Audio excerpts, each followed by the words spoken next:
slowly get back into the swing of things. Last week I was kind of busy, had vacation Bible school with the kids and whatnot, and then we had this hurricane that came yesterday as well too. Nothing major, at least we didn't get hit by the major parts of it, thank God, but we did have some people in surrounding areas that did feel it. So we've been dealing with tornadoes and hurricanes here late in the panhandle of Florida. So we definitely I believe there was a loss of life, unfortunately, one of the surrounding areas. But yeah, man, what's up with you, Professor? We getting back into the swing of things. What's up, Professor?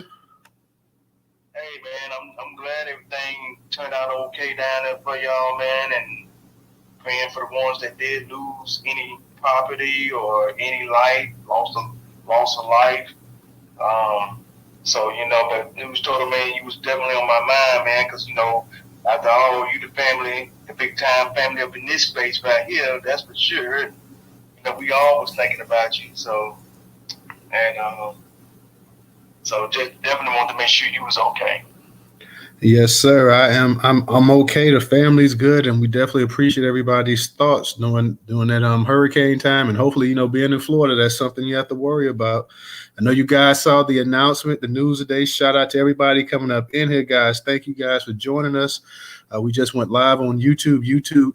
My people on YouTube, Tim Walz, the VP pick of Kamala Harris, is supposedly an ally of Black communities. And I know everybody's like, Black communities, an ally of Black communities. Exactly what do we mean by Black communities? Well, we're going to touch up on some of that tonight. We had quite a few people that were commenting when I went ahead and tweeted that out, that article earlier today. So we definitely look forward to hearing what you guys got to say. He's up there in Minnesota. I heard quite a few people saying that it was the actual Somali community that he's done a lot for, but we're going to touch up on that. And I want to hear what everybody's got to say as well, too. Does this pick give Kamala Harris a real chance of trying to seize this opportunity and actually take the White House from to carry it on from Joe Biden to make sure that Donald Trump can't get it? We're going to see. I got Ray coming up. I'm going to let Ray go ahead. And I want to touch up on an article, too, that I want you guys to hear definitely straight off the Newstoter.com platform. Ray, go ahead. You got it.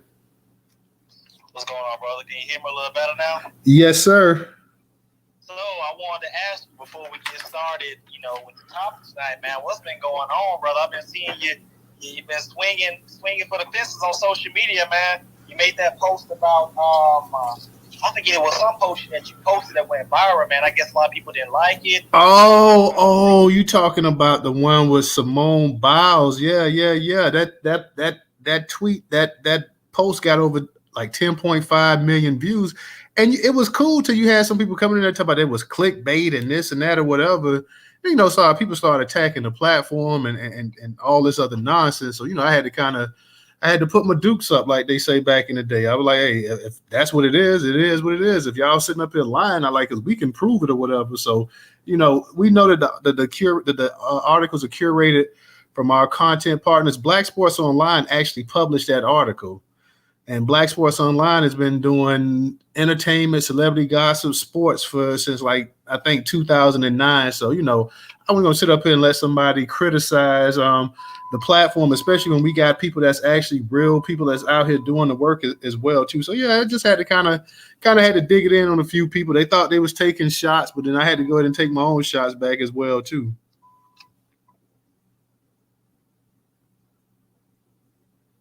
That's pretty much it. I know Ray's at the store, so shout out to Ray. But yeah, man, that article, it did like 10 point some million views. And a lot of times people just get upset with it, like, oh God, I never heard of you before. I'm like, hey, I never heard of you before either. Go ahead, Professor, you got it. Yeah, I'm just gonna say, man, all of this with Kamala, no matter who she picks, I know for me it don't matter because I'm not gonna vote for her anyway. And I can only assume the majority of the FBA family in this space and beyond this space probably would not be voting for her. Of course, we know there are some blacks that are caping for her. But I know for me, I don't care who she picks. It's just something about the woman. I can't do it. She's a cosplayer. She's lying. She's doing this only to try to bring in black votes, and then after she get the black votes, she will not do anything for our people. And of course, we shouldn't look to her to do anything for our people because she already said she would. So I don't see why anybody would want to give anything to her as far as the votes go. So her picking this guy, Tim Walz, I know they've been showing videos all on the spaces. A lot of these white supremacists been showing these videos on the spaces today where he went out there at the George Floyd mural, and I guess he was signing his name, and then I guess doing a little dedication to George Floyd, where the white supremacists are using that to say he signed the burning of Minnesota. I don't know if y'all seen that, but that's what's been going on out here. Is that they said he was the reason why Minnesota was burning like it was, because he was the one that let a lot of this stuff go without any type of police action or anything. So it's a lot of controversy that centers around this particular person. So it'll be interesting to see if this really helps her, in the end. But that's what I wanted to say for right now, Total. All right. Appreciate that. JG, I'm going to get to you as well, too. I want to go ahead and just touch up on this article real quick, and then you guys feel free to go ahead and go ahead and go in as much as possible. I just want to go ahead and touch up on the article. Professor, I want you to, because I'm going to read it right off of the site. So make sure that, just let me know that you can hear me. I'm going to go right to that site, and we're going to go ahead and read it. The actual article is up in the Jumbotron as well, too. The article on YouTube is in the description as well, too. So let me go ahead and touch up on this real quick, guys, and then we can go ahead and dig in however you guys want to go ahead and dig into it. This is from the Newstoter.com platform. It says how Kamala Harris VP pick Tim Walz has been an ally to Black communities. After a whirlwind of feverish speculation, Vice President Kamala Harris on Tuesday picked Minnesota Governor Tim Walz as her running mate. Harris' selection of Walz is the most significant decision of her rapidly evolving presidential campaign. It comes as a two prepared to introduce new Democratic ticket via tour through 7 cities and battleground states. Top of mind for Harris' campaign is appeal. Her team hopes that with the 60-year-old Walz on the ticket, the party can secure demographics President Joe Biden might have drawn in, including older white voters and suburban white voters in swing states.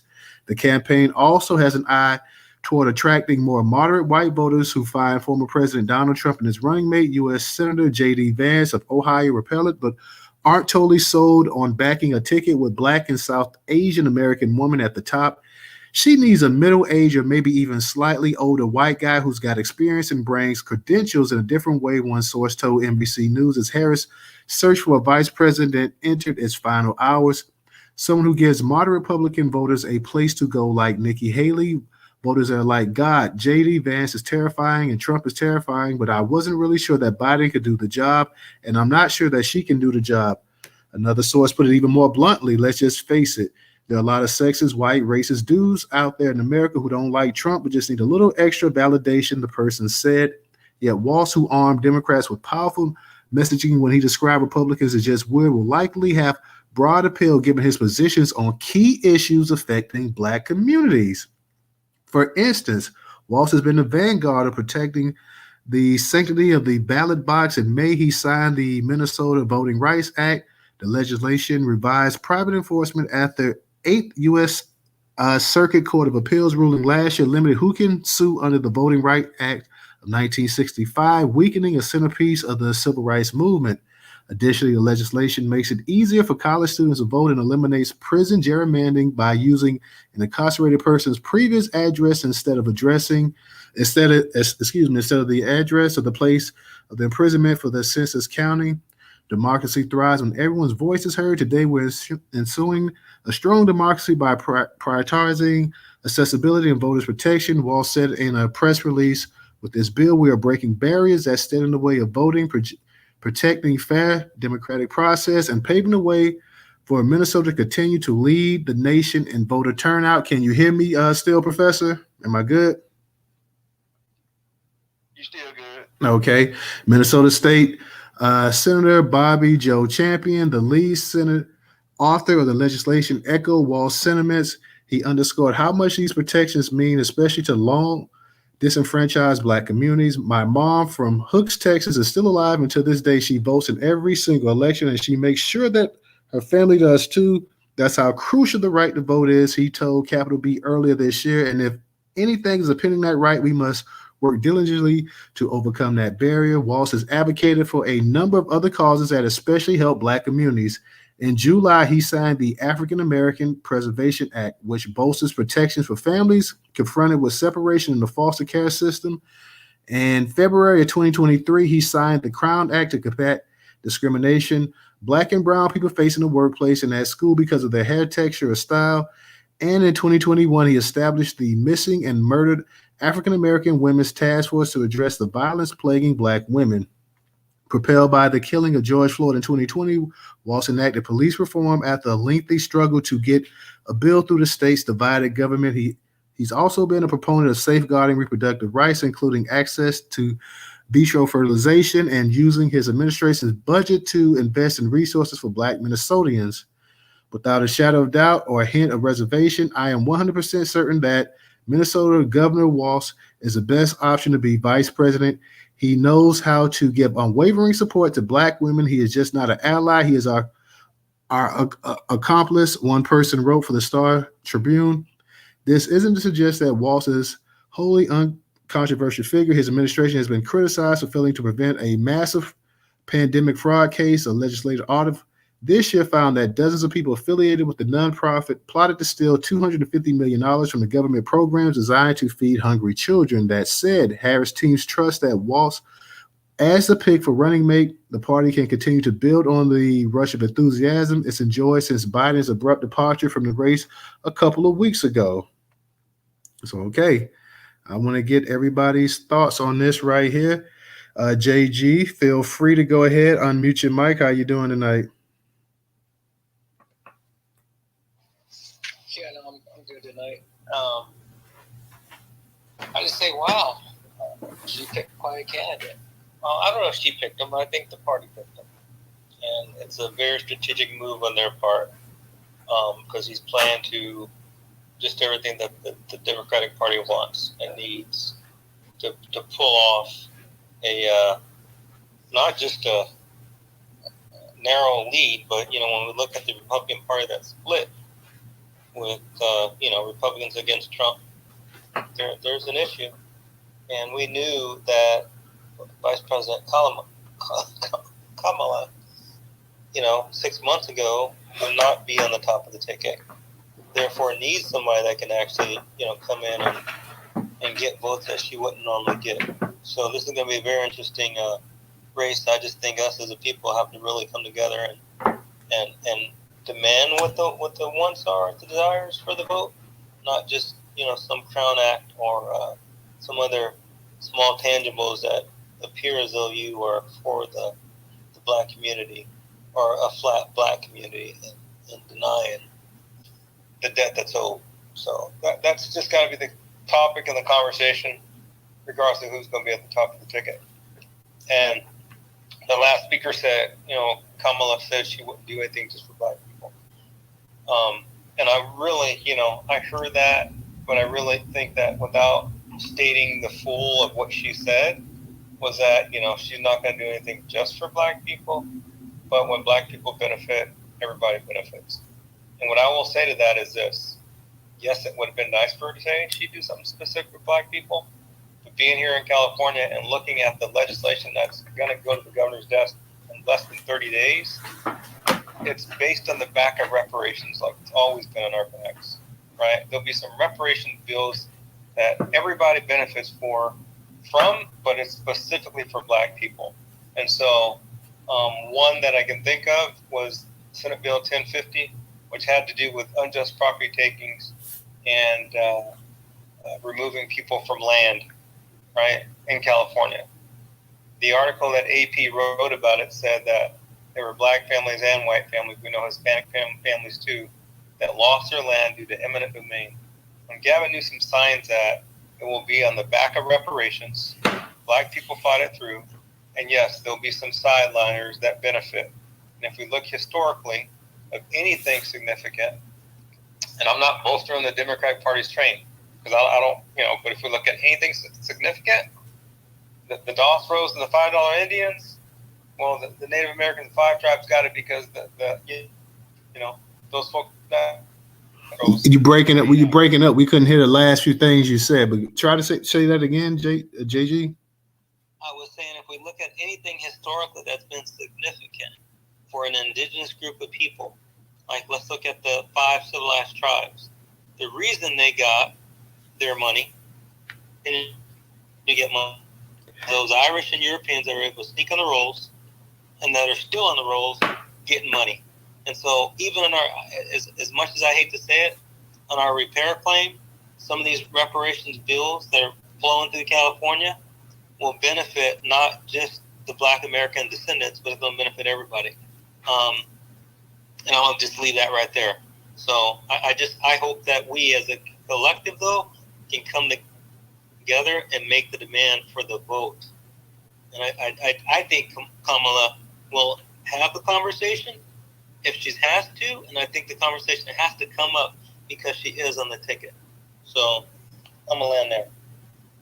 All right. Appreciate that, JG. I will say this right here. Historically, whenever you've had legislation put into place and it's supposed to benefit Black people and it goes to benefit everybody, then the actual bills that were supposed to go and benefit Black people, actually they get the short end of the stick. If you just look historically, when you start looking at everything that's supposed to be for Black people or whatever is strictly for Black people, when they say, well, this is going to help everybody and this is going to be for everybody, generally Black people end up getting the short end of the stick of things. Like, yeah, they may get some benefits to it, but they don't get the vast majority of the benefits that they're supposed to get.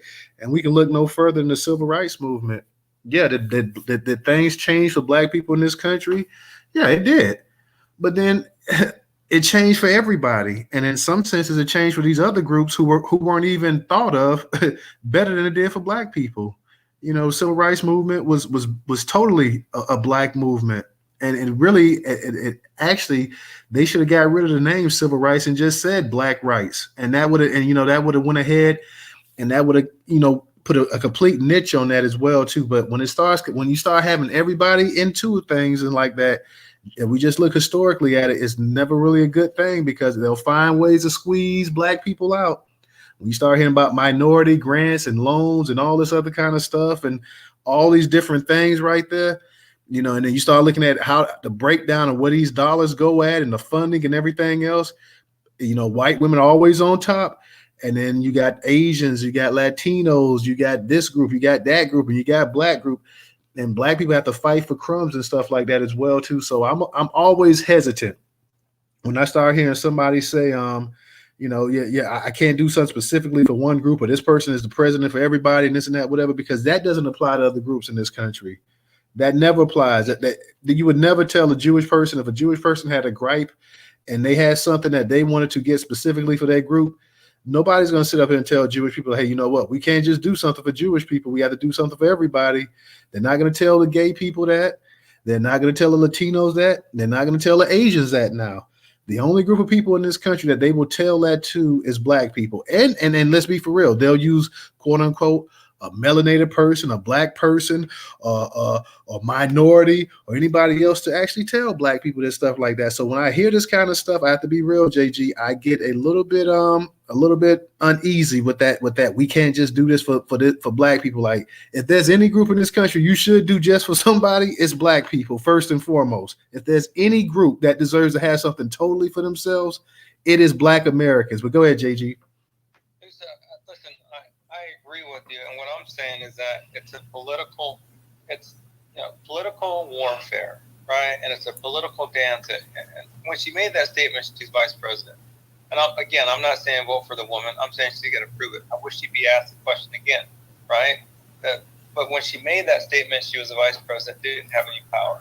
And so all that I'm saying is that when, it can be said that, yes, if you look at California, there are specific bills that benefit the descendants that are Black people, right? Nobody else. There are other throwaway bills that benefit everybody. And so if we're slow walking the dog, which I hate slow walking this dog, right?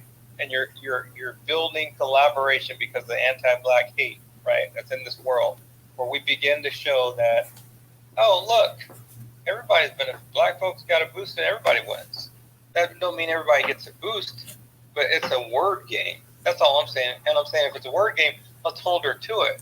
And my point earlier that I made was, you know, if you go to a Native American casino and you got black people there, Asian people, everybody's gambling, right?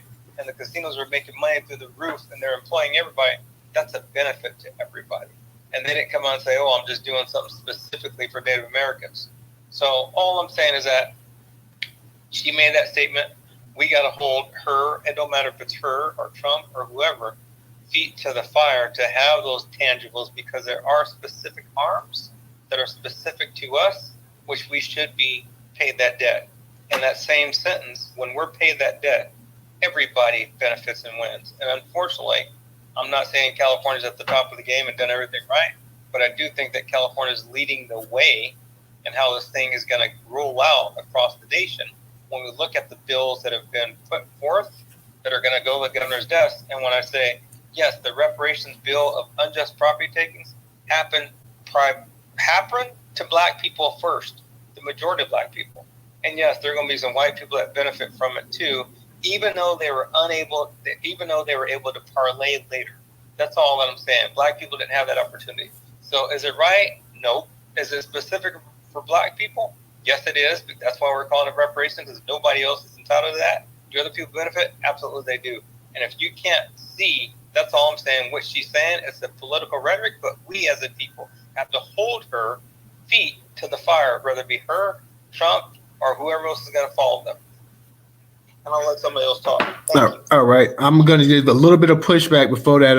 I don't really see how casinos, because we have a bunch of Seminole casinos here in Florida. I don't really see how that to me, by me going in that gambling, that's not beneficial to the black community. That's beneficial to Native Americans, and that's beneficial to any white corporations or white companies or whoever that may have partnered with them. So I don't really see how that's really beneficial to black people. It's beneficial to Native Americans and, the legislators and anybody else that partnered with them and brokered some deals like that. So I don't really see how that's beneficial. And no, I don't think, and this is my personal opinion, I feel this way till I die. Nobody whatsoever, anything that's going to be done for the descendants of chattel slavery, dealing with slavery, it shouldn't be beneficial to everybody. It should be beneficial to one group. See, people, we tend to think about slavery and we tend to think only about the actual labor that black people labored and stuff for hundreds of years in this country.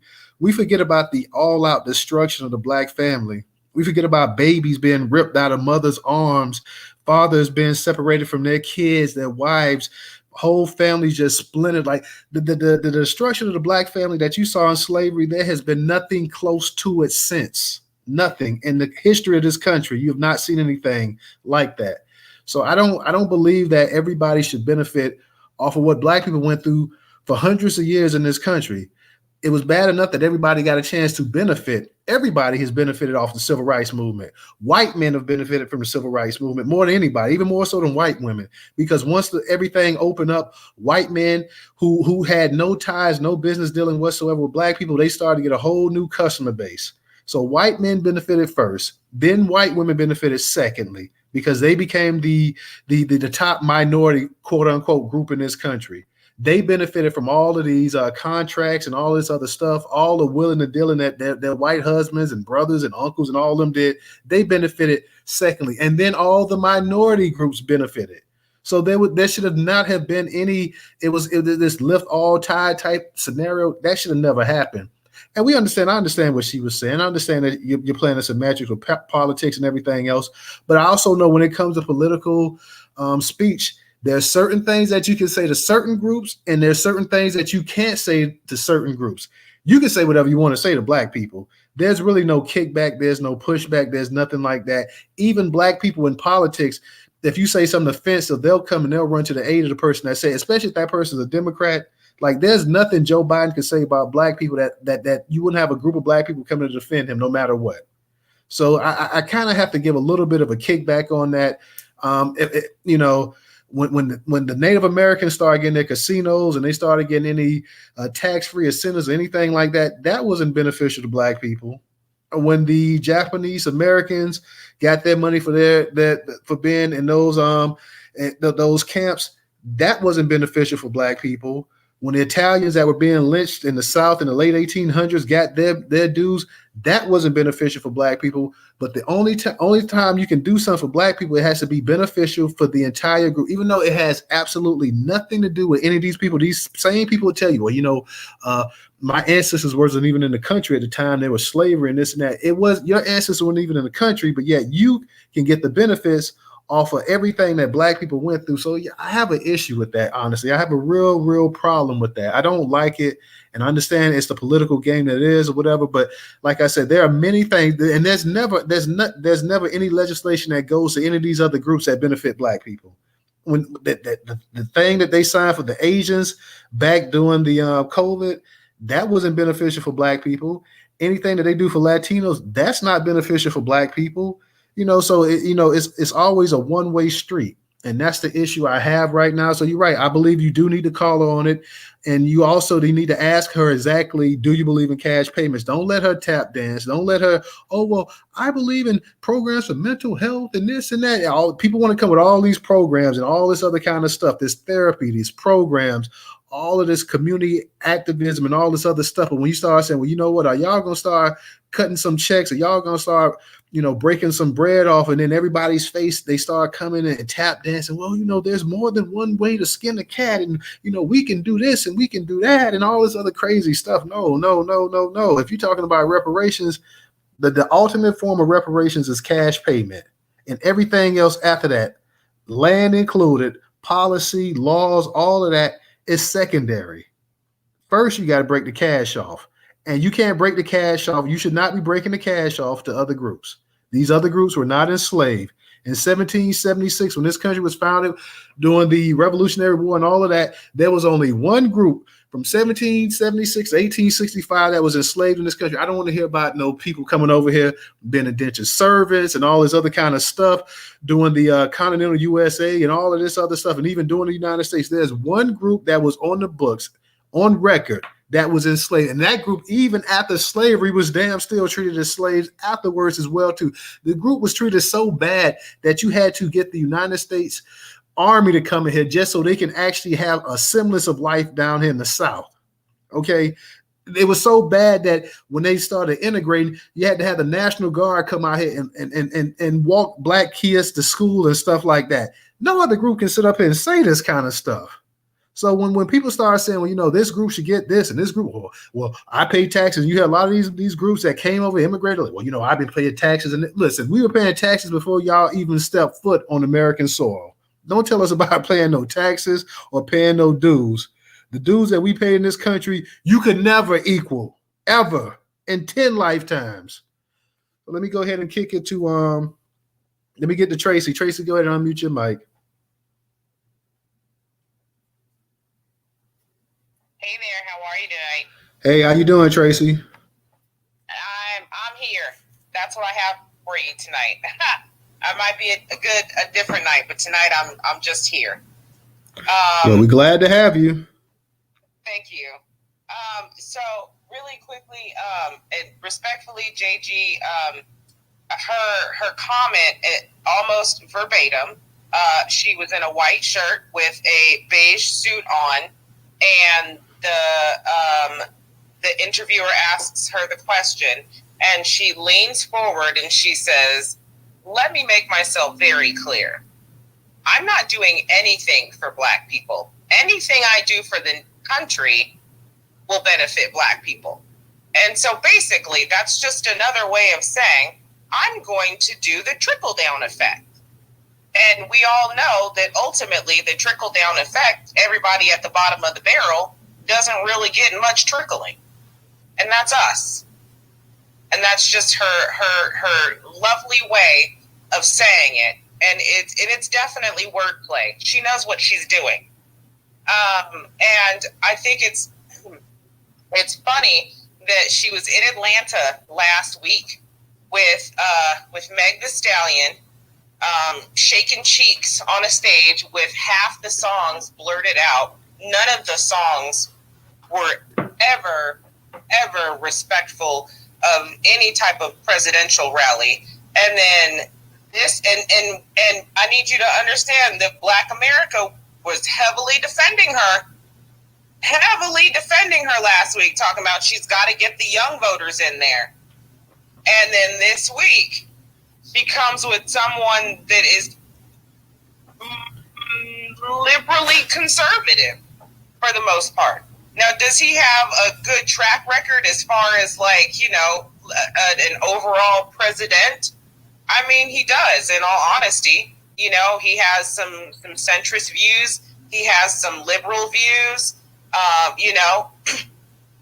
But for the most part, last week when I said she was playing in your face, like, literally, she was playing in your face. She just used Meg the Stallion as, let's see where these people lay at right now. How centrist are they? How liberal are they? Megan was bait. That's what Megan was. And so, I mean, Kamala is going to do what Kamala has to do in order to get where Kamala wants to be. But it will never be for the Black community in totality, and it will not be for the nation in totality. It will simply be for what benefits Kamala. That has always been her motive. That's why she was not chosen. She did not get very far 4 years ago in a primary. It's absolutely frustrating. It really is. At this point, like, we have to pay attention to the fact that Black people make up 12% of the population. And the majority of those people live in the South and on the East Coast. Now, ultimately, what we have going on right now, if you live in a blue or a purple state, like I said last week, I'm a very simple woman. You don't really have a choice. It's either that or Project 2025. But for someone like me, who currently lives in Alabama, where more than 65% of the vote is red, or Georgia, where 67.7% of the vote is red, a Black vote for the president, just the president, I'm not talking about local and whatnot, but just the president, is relatively irrelevant. So right now, Black America should be working on, how do we create a Black party? How do we create a party that is going to lead Black first? Because if you lead Black first, literally everyone wins in totality. It's not the nation and then Black people. It has to be Black people and then everybody else. We should be looking for who has the highest IQ and EQ. And hopefully their EQ is higher than their IQ, because that means they're going to lead with empathy and compassion. So that means that they're going to be the most centrist person for everybody in totality. Why are we still succumbing to a democracy that is not a democracy?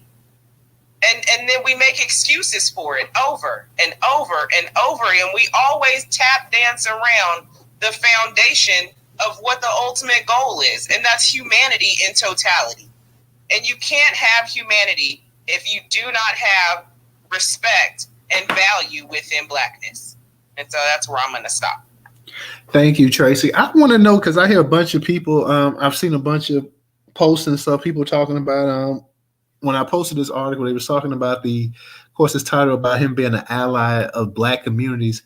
And I heard a lot of people saying that, you know, he's been an ally of Somalis and other groups, but not quote unquote Black Americans, I guess. So if anybody's from the Minnesota area, if you can come on up here, if you're in the space, let us know how you feel. One thing about that article I didn't like is that once again, it always plays on the gender thing with Black people. You know, I guess people forget that Black men are Black as well too. You hear all about, you know, what we're gonna do for Black women, or how we because even in that article it's talking about what does it says? He knows how to give unwavering support to Black women. So he can't give unwavering support to Black men. When they were mentioning some of his accomplishments, they were talking about signing the Crown Act, which I have no problem with. I have no problem with you signing the Crown Act. I have no problem with them said 2021 they established the Missing and Murdered African American Women's Task Force. I don't have an issue with that as well either. I do have an issue though when black men are being ignored, and black men at this point, their contributions to the Democratic Party, they're being totally ignored. They sit up here and they constantly talk about black women, black women, black women, but they forget that black men are also here. They forget about everything that black men put into the Democratic Party to make it to what it is today.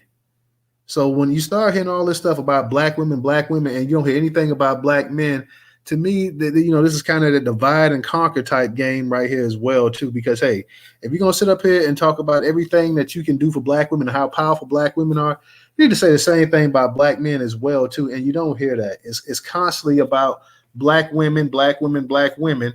And like, hey, listen, it was black men in the 60s that got everybody aboard with the civil rights. It was black men, from the time FDR came on, that really started pushing the Democratic Party and everything else as well too. So let's not sit up here and constantly, play this gender game with black people, especially when it comes it's time to vote. And we already see it right now as well too. If you don't vote for Kamala, you're this, you're that, or whatever. You're not a real black man. You're this or that. You're some kind of, you're bought and paid and all this other crazy stuff as well too. So that's an issue right there. That is a real big issue. And I want to know his relationship with black people up there in Minnesota as well too. Exactly what is he doing up there? I know Professor mentioned that they were talking about the George Floyd thing. I know people, they're going to always talk about the George Floyd thing as well too. Let it be known, people hitting the streets made the whole thing with George Floyd, you really, really turn up. It was because people took it to the streets and they had no choice but to go ahead and do stuff with George Floyd, especially up there in Minnesota. I'm pretty sure in Minnesota, they were scared like hell with all the stuff that was going on up there as well too. So let's not forget that part. I got original, Cash, perfect. Tracy, will get back to you as well too. So original, go ahead and unmute your mic. How you doing tonight? Greetings, peace, black power, and lineage-based preparation. Well, see what Kamala, what she actually said too. She said, if you think I'm going to do something that's only going to benefit black folks, she said no, and she meant that. And so that's why she would never be, unless she's going to deliver lineage-based reparations to the descendants of enslaved people, she would not be a candidate for me to vote for. I will only vote for a candidate. I'm not good. Project 2025 does not concern me because due to this election being as contentious as it is, the Democrats need our vote, and I'm not giving up my vote for free. Now I put some articles, the first page of some articles in the chat, and it shows how Democrats who claim to love and accept black women, they don't assist them when they're running for public office. They are ignored. So it's not only that they are ignoring black men, they are ignoring these black women too.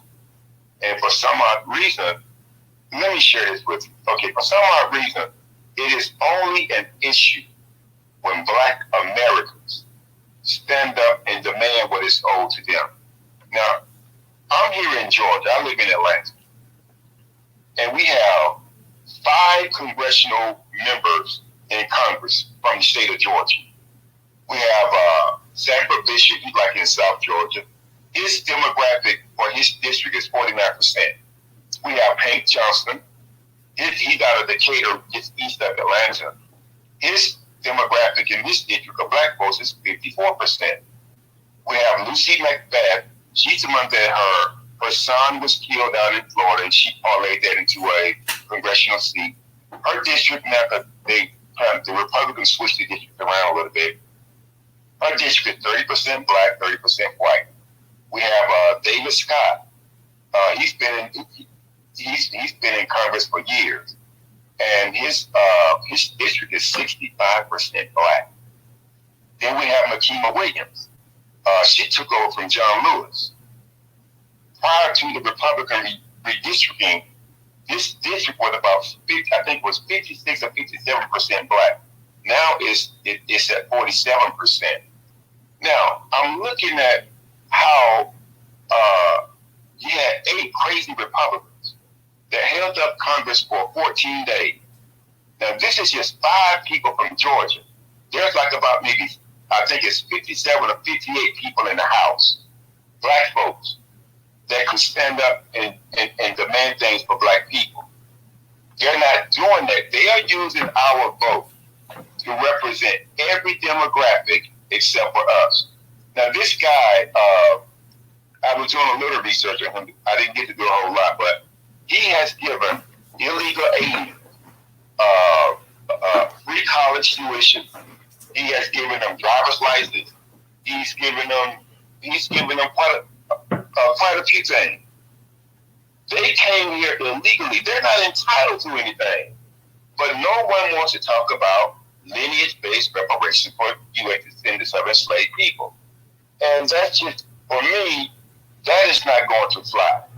I will say this now. If the Democrats are not talking about delivering reparations to U.S. descendants of enslaved people, they will not get my vote.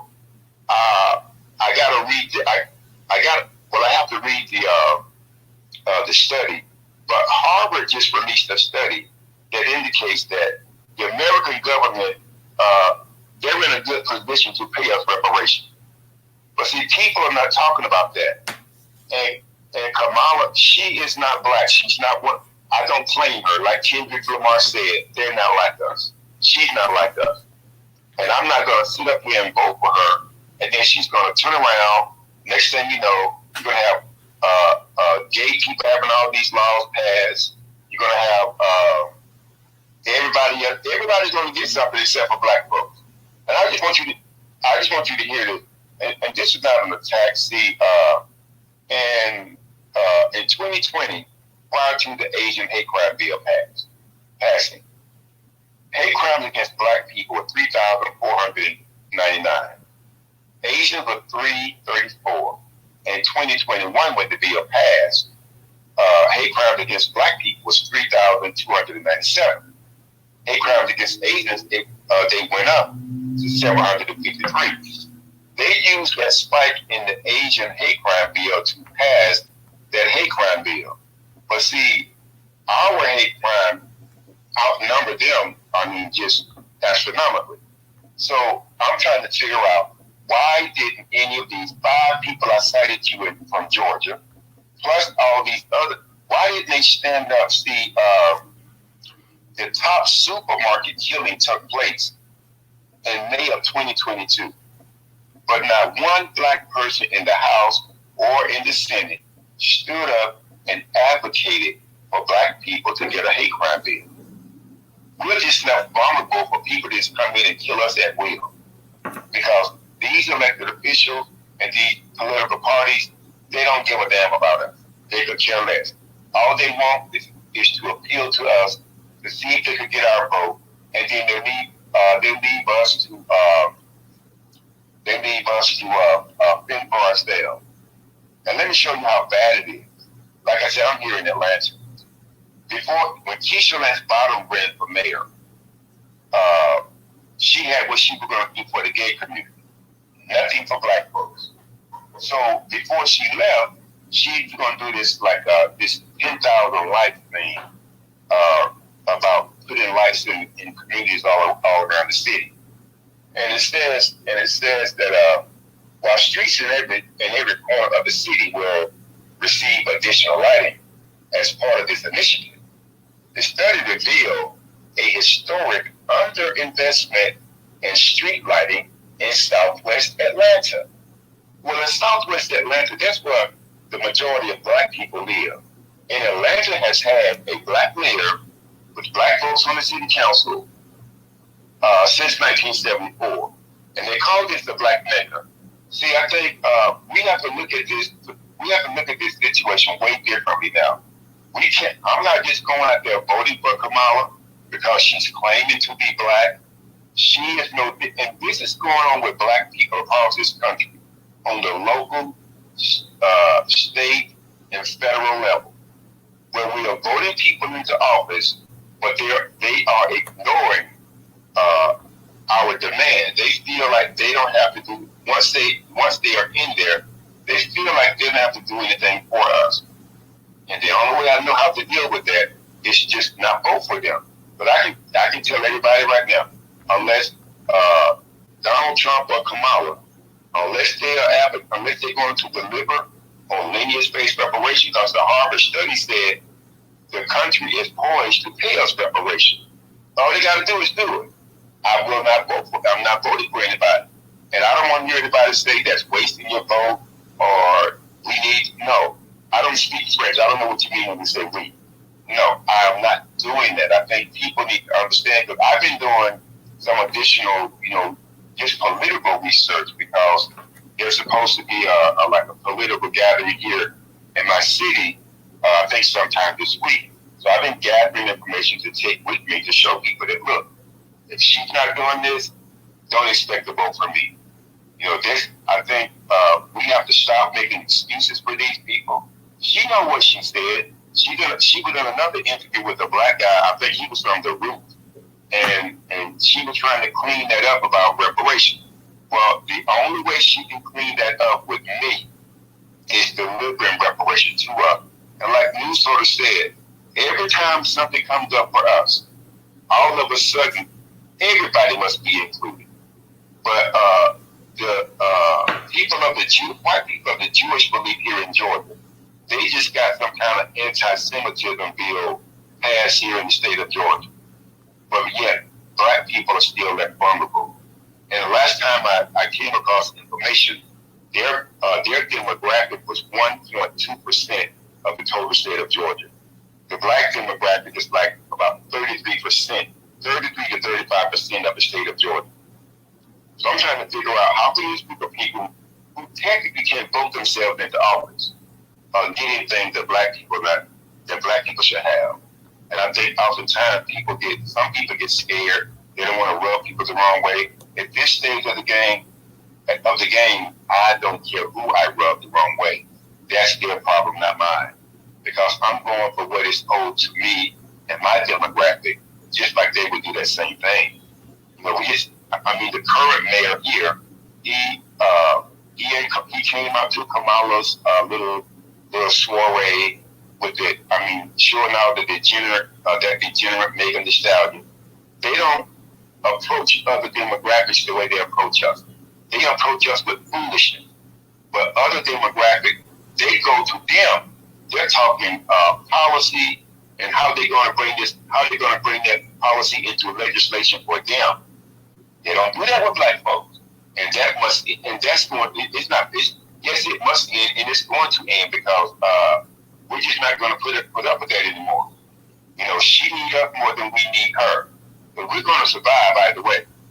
But I just want people to understand that people start doing demographic research for your entire state, your district, your voting district, or your local, your state, and your federal representative. Start doing your demographic research to find out exactly what is going on so that you can effectively respond to these people. Because someone from the Democratic Party sent me a text message today about Kamala asking me to donate $30. Well, I'm going to respond at some point, letting them know, yes, I have $30, but due to your vehement anti-black racist hate, I will not extend funds or a vote to you. And I'm going to include some of these images showing how they treat black women. I'm not letting them up with it's either going to be her or Donald Trump. That's not my problem. And I'll land with that. All right. Thank you, Original. Let me get to Cash was up here, but he must have dropped down. Let me go ahead and get to Perfect then. Perfect. Go ahead and unmute your mic. Perfect. Okay. Thank you for allowing me to speak. I'll be quick. I'll put something in your Jumbotron. I would love for everybody to please go look at this. This is how the Democrats did us right before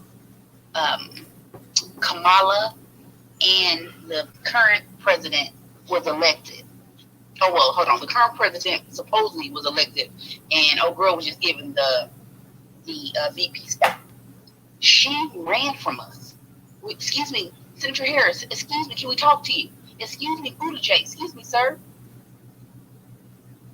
Jim Clyburn, excuse me, we got him on record right now. Look up there. Go look. It's like maybe a 5-minute video of at least about a good 7 to 8 different presidential candidates trying to run or trying to get nominated to be our president. They don't mess with us. That right there shows you, this was what, 2019? That shows you a lot. And for this young lady, Kamala, because we know she didn't pick this guy, Tim. He was given to her. To have this guy, Tim, here. I feel like this, and just me. They pushed this dude, the current president, to have a black woman. Why can't we get a black American male for VP or a black American female for VP? Right? They're not fooling with us, and I think that is over between us, and it's just like at the end where, you know, stuff is really bad for we don't like each other, but we still in the same house until I finally move out, until my new apartment's ready. And I think that's where we are when it comes to the Democratic Party. They never had no love for us. We out here doing bad. They don't even have enough integrity to say, hey, I want to sit down and talk to you guys. They just blatantly say, hey, leave me alone. Well, look, we have some health care if you need it. Hey, look, you can get on to that. If that's what you need, I'm not going to do anything else for you. And as I sit here thinking about how hard it is for us right now. Yeah, it's hard out here.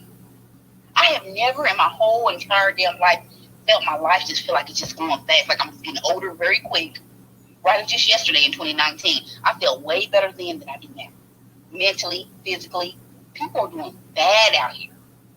And the Democrats have showed us that we're not the priority at all. We don't even rank. So when we talk about Trump and we should we or should we not, they give us no choice. We have no choice. Look at that damn jumbotron. And Newstoter, please, I would love you. Please look at it. You could even do a room on it. We have a 5-minute video going around. Oh man, of at least a good 7. At least, guys. All the people that we know, Miss Warren, Senator Warren, Bernie Sanders, winning up on all of them. They don't mess with us. And I think it's going to be very hard for us if we allow these people in here again. It's going to be over for us. And it's not trying to push no fear mongering. It's just what it is. It's already bad for us. I don't know. Everybody's always begging. And I'm saying it like that. And I hate to say it like this, but it is. Hey, donate $1. Hey, donate $10. Hey, can we get, we don't got it like that. And these motherfuckers, sorry. And these folks know we don't. They know we don't have it like that. And they keep taking from us. Our tax dollars are going to everybody else to eat. But I have an issue with that. Sorry, Newstoter, I have to catch myself. Because I'll start going in. But it's just what it is, guys. Please, again, check the Jumbotron. Please, Newstoter, when you finally do look at it in its totality, please put a 1 in my DM and let me know that you did. But this right here lets you know what this lady feels about us. And last but not least, I'm dropping. What's that man's name? Clyburn. Clyburn, why they keep messing with me, man? Leave me alone.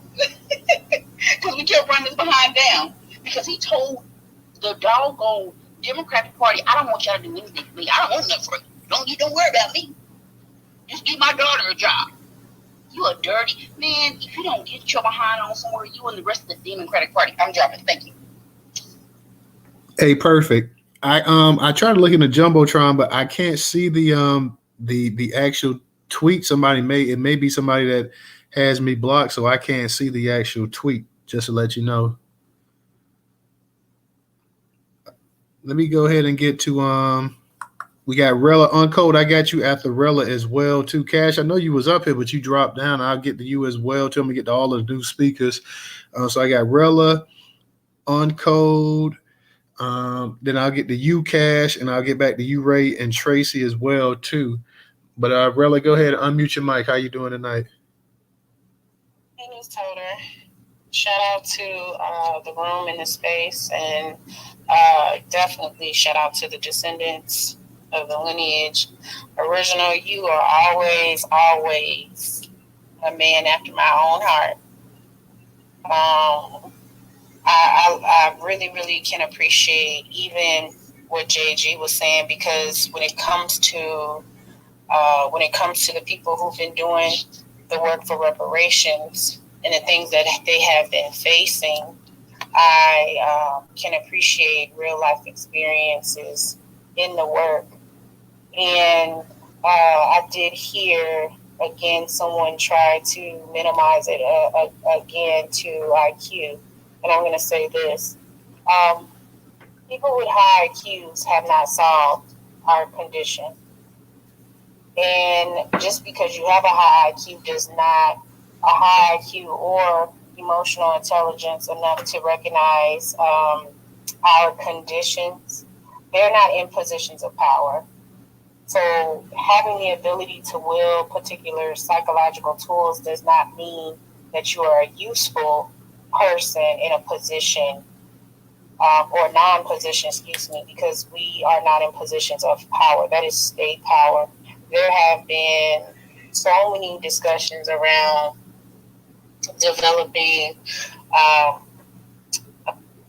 Black-centered, Black American descendant. Let me clear that up. Lineage-based centered organization that actually deals in politics. I would not want everybody that claims to be Black to be a head of any organization, as what's happening to NAACP, the CPC, or even Black Republican organizations, if there are any that I have not found. They have not solved our condition. I've said this so many times that if you actually just pulled up information in regards to the House and the Senate and who has the majority of power, these are people that are voted in on the state and federal level. Republicans have majority power. If they wanted to, they could actually put a bill together to be voted upon to actually issue a reparations czar, and they are not. But they have majority power. Immigration has been impacting America for eons, and they have majority power. The Democrats have not put up anything in regards to a reparations czar or a bill that would actually be put forth in the president's hand as he is going through his cognitive decline, to actually appoint a reparations czar. So it is not an argument any longer over who is doing something for us and who's not. They're not. That is the point of reference. They are not. They have not. And I don't know when we became 12% of the population. That is not on record, even with the 2020 census that was done. There is no way that we are declined to 12%. So again, it's oddly eerie when we hear particular things and we get to a point where people will kind of just start to fall apart. So I do believe that there is a system in place that we have to be able to capture as descendants, people who are allied, who want to support even the repair process and the fight for reparations and or civic bills that need to be in place. We have to be able to capture a state. Kamala picked the gentleman that she picked because they captured a state. Let me say that again. They captured a state, a person who was willing to actually change the entire state flag to represent another country until they still to this day getting pushed back and got pushed back. But that's power. On video, Ilhan and I don't know the man's name, that when they were having that meeting that was released, and he made the comment to her that we cannot have Black or white Americans ever to replace her. And for the correct comment that Kamala made during her Roots interview or video, She said anything that benefits Black America will benefit all of America. So I'm not going to do anything that's going to benefit Black people. I'm not going to do just anything that's going to benefit Black people. The problem is the president never ever had an intention on ever having to be in a position that's going to be specific for us, because the president can write a specific executive order. It still would have to be put forward by the House and passed through the Senate to be put on the president's desk as an executive order. That's the process from what I read. Now, if someone else knows some more information about executive orders, please let me know. Let me know.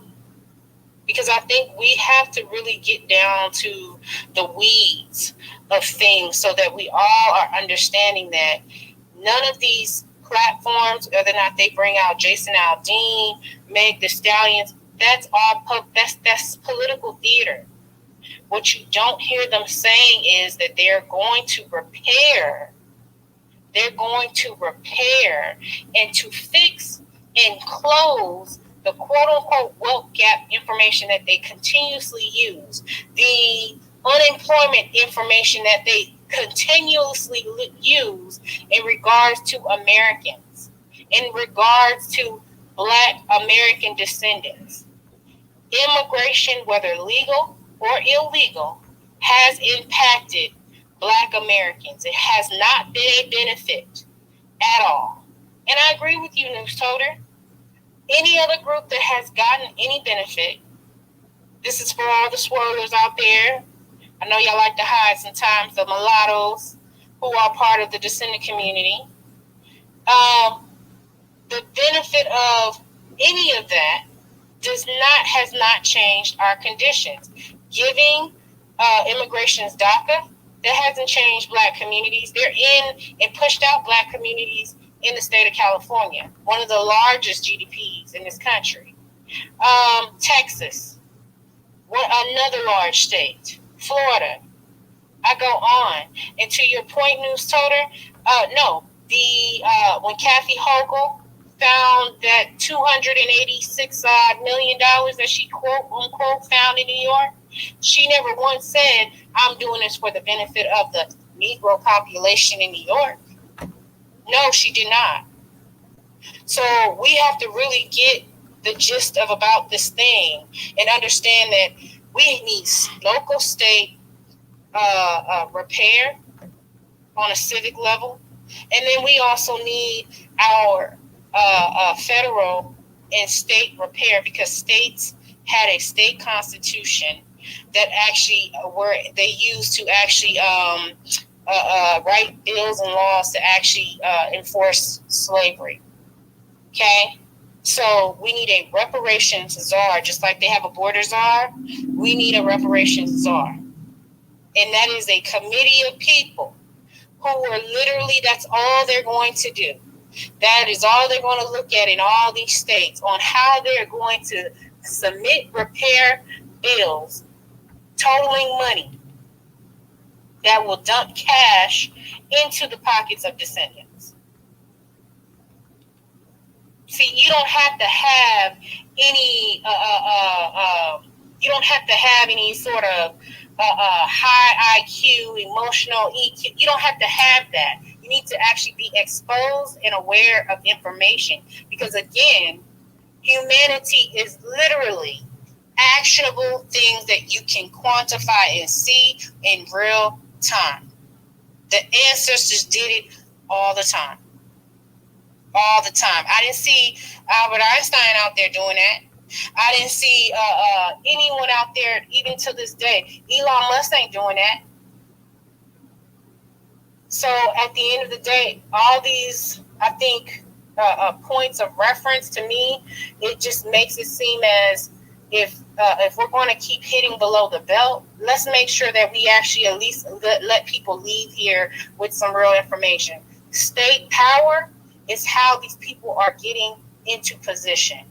Political power. And they're also utilizing underground networking avenues. And if you know what I'm talking about, you know what I'm talking about. Anybody else new to the game? Organized crime for the people who are clueless works for the people in power. Okay, brother, let me go ahead and get you to land it too. Yes, sir. So at the end of the day, all I'm saying is state power or reparations are information on what's going on. There are organizations out there that are working in the background. If you don't know who they are, please, if you never see me post about NASD, CJEC, if you never see me post about any of the organizations that are descended and lineage based first, then you need to get with it because you're behind. And if you don't have one, start your own. Real, I thought you was going to land the plane. Thank you. Hey, real quick. Okay, real quick. Everybody, when we got a bunch of hands up, we're going to have to try to get to the hands a little bit quicker. If it's not that many people hands up, we'll let you flow. But if it's a decent amount of hands up, we're going to try to go ahead and get to the other speakers as well. Let me get to Uncode. Uncode, go ahead and unmute your mic. Newstoter, boy, long time no talk. How you doing, man? Hey, what's going on, man? What's up? Hey, first thing before I get started, and I'm gonna be quick too. Shout out to the room, shout out to the FBA lineage and only us. But I had to jump into this. I don't know if it was said already, Newstoter. I actually stayed in Minnesota for 3 years. Y'all know I'm originally from Florida, but I was there 3 years for work, so I'm very familiar with this Tim Walz guy. Now, I think that this Tim Walz guy, he was specifically chosen because if anyone hasn't been to Minneapolis or Minnesota in general, FBA like pride is non-existent.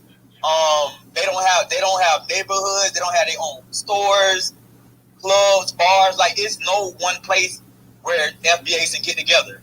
Now let me add this. Now where you do see in Minnesota is a lot of immigrants prospering. Somalians took over Minneapolis. That's why I was staying at. Now, I used to work with some of them. As y'all already know, they don't care for FBAs. But I had a rapport with some of them, and they used to like joke and brag about receiving free dental, free housing, free business grants. They had all these stores popping up. FBAs didn't have nothing. So, anytime you spoke out about it, like they always had something slick to say. They would brag about how we was at the bottom of the totem pole. Stuff we already know. And like I was saying, man, I'm gonna land right here, Newstoter, in the room. He literally is just gonna expedite and accelerate the erasure of FBA. He already did it in Minnesota. He already got the formula. Him and Kamala combined, man, we don't stand a chance. And I'm gonna land right there. All right, appreciate that. Thank you. Let me go ahead and get to so you got Tracy up here and Ray up here as well too. Go ahead, Tracy.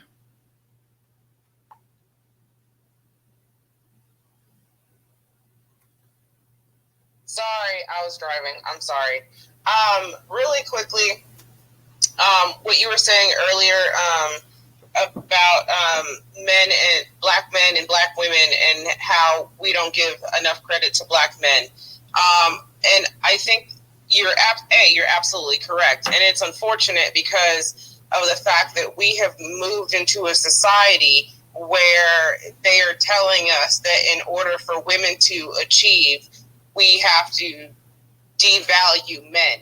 And it makes no sense. Like, we can both succeed together. Like, that's the whole point of it, is to achieve the masculine and the feminine so that we have a cohesive society.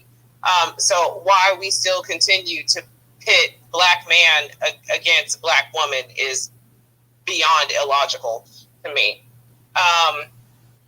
Regarding emotional intelligence and intellectual intelligence, they are two different things. And actually, most people that have power do possess both, because you have to possess both in order to really achieve anything. That's why the majority of the United States is average, and we live average lives, because we don't possess a high enough IQ or EQ in order to lead anything. And so to say that you don't need that in order to lead respectfully and very humbly, that just sounds illogical to me. Just to me, though. I mean, maybe I'm the only one that's like, no, it's not adding up. But to me, it doesn't add up. Saying, there's no I and we. Unless you live on an island all by yourself where you get to dictate everything, we have to think as a collective. Otherwise, we end up with the society that we have right now, where the far, far left and the far, far right are the ones that are battling over this country, while the rest of us are in the middle. Like, we just want some basic needs, dude. Like, chill. There was something else that I was going to say. I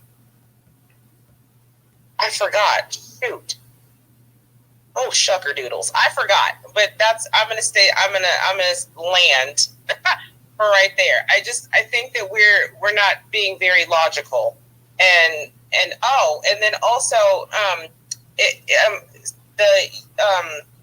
the woman was I'm sorry, I don't pay attention to names. I really don't. And if you don't pay attention to mine, it doesn't bother me one bit. So, but I don't. But it's a little bit frustrating if you would never vote for any black person. Like, how would it just seems very counterproductive if you're, as a black person, saying, I'm not voting for anybody black. It just sounds very counterproductive to the cause of finding totality and equality within blackness so that we can have a cohesive humanity.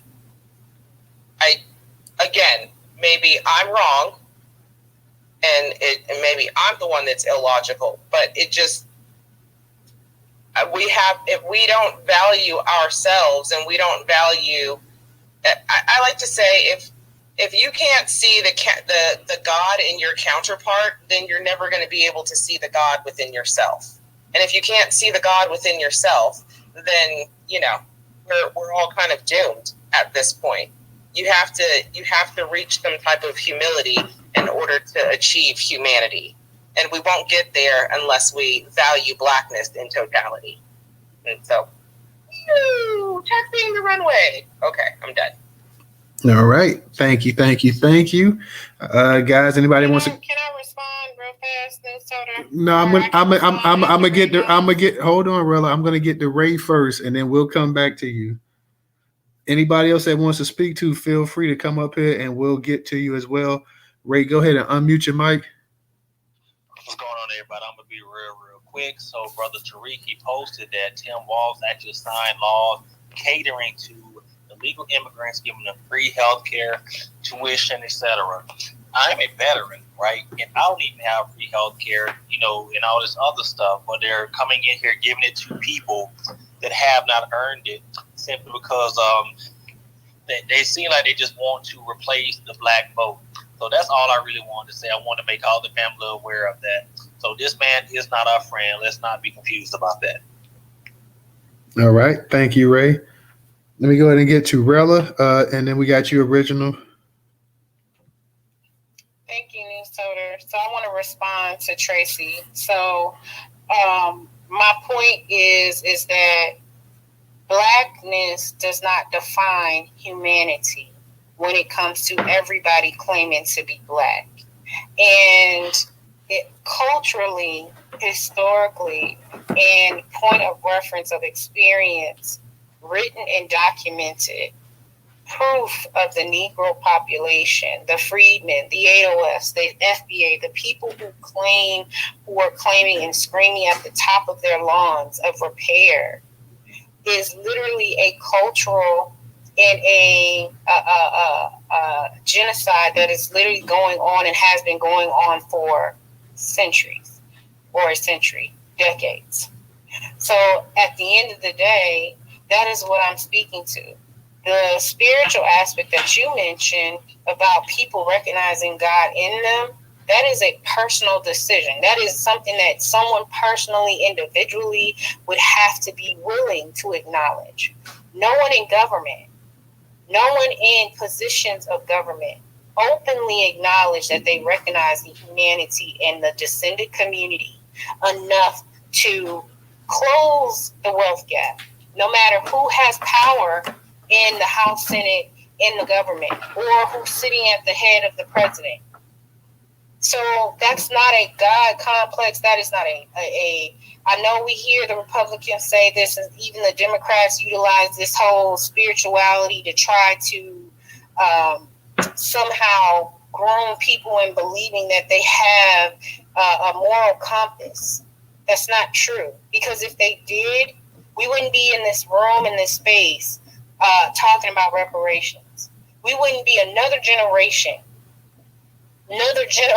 of people recognizing in the awakening that there has been a miscarriage of humanity being done to the descendants in the United States. So to me, I don't think you have to be a brainiac to recognize that you are being deprived. I don't believe that you have to be a high IQ and the sweetest person to recognize the decline in our community, the anger, the pain, the stripping of the people. Newstoter said it earlier.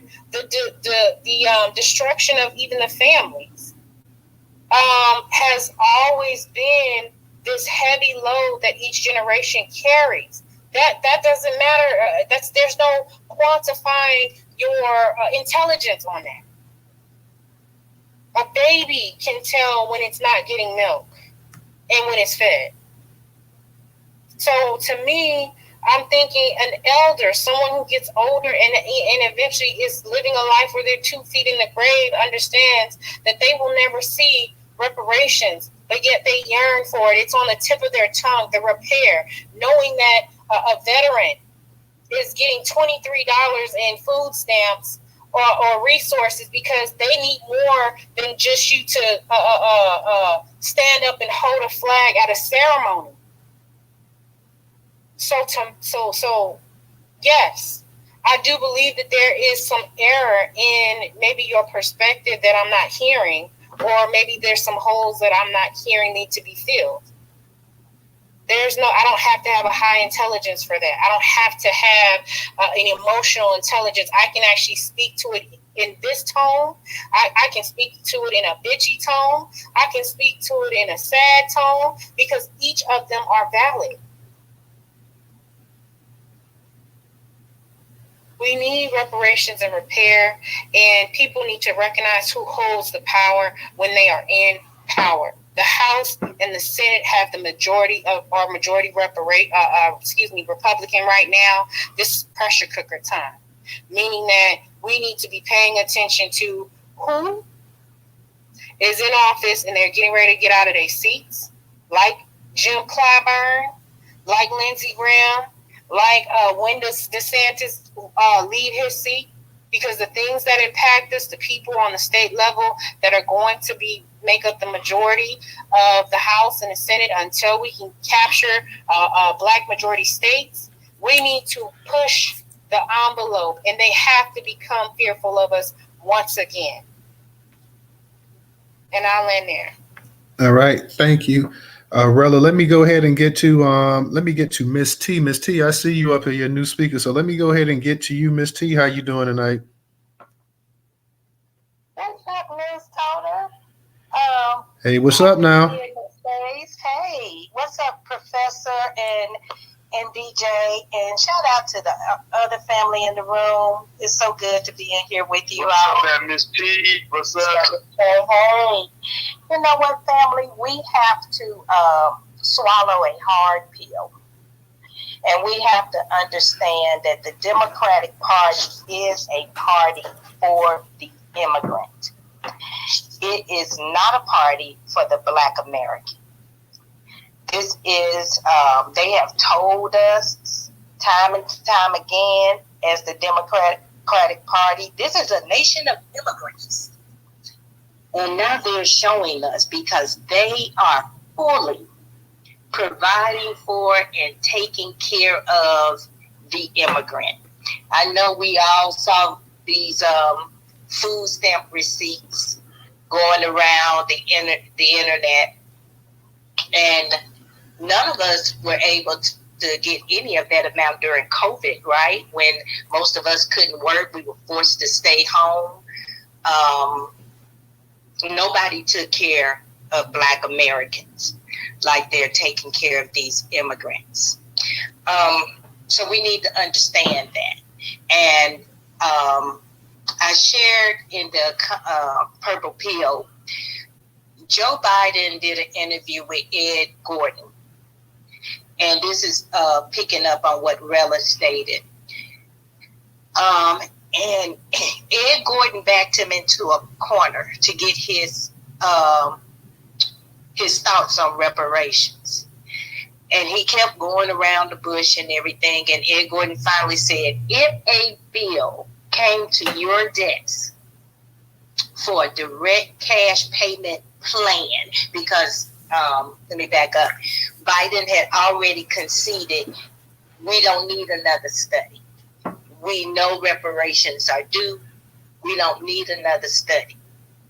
So Ed Gordon backed him up and he said, would you sign it?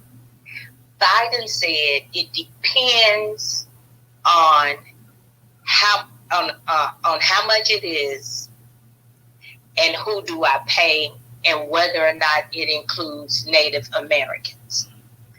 That was in 2019. He was elected in 2020, became president in 2021.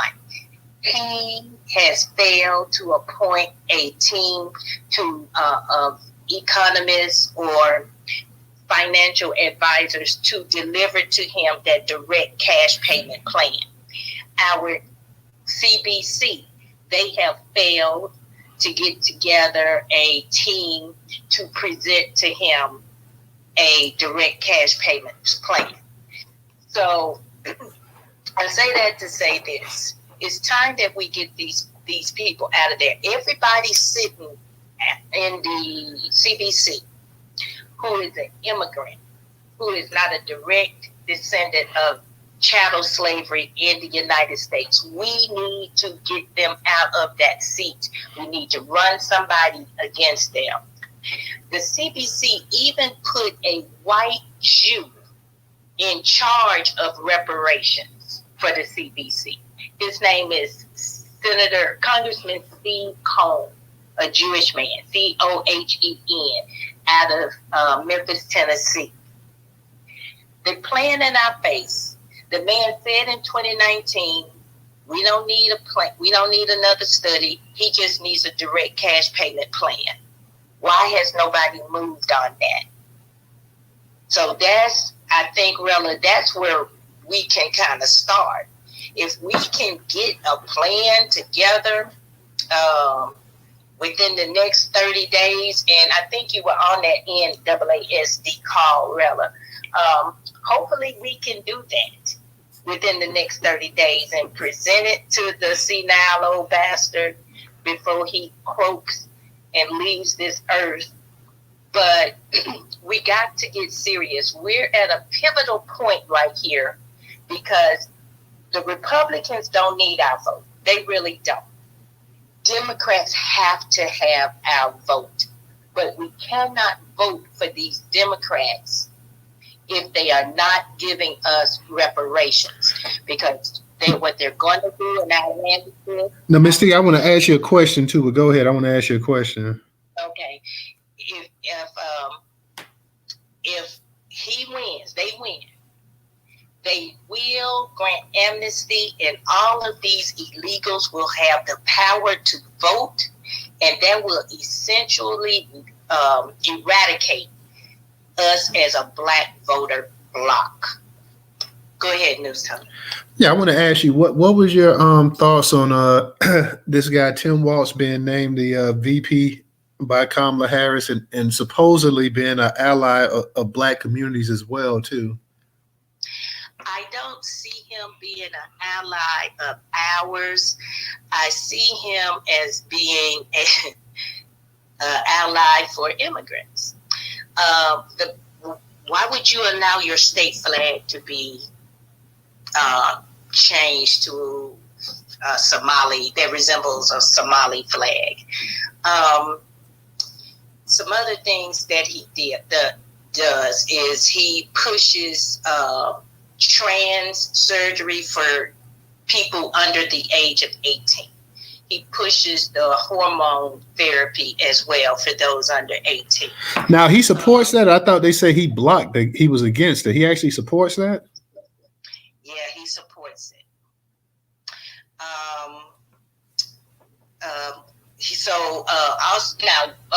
He's against the aversion therapy. You know how when some people would send their children off to these camps. Oh, okay. When they're trying to keep them from being gay. Okay.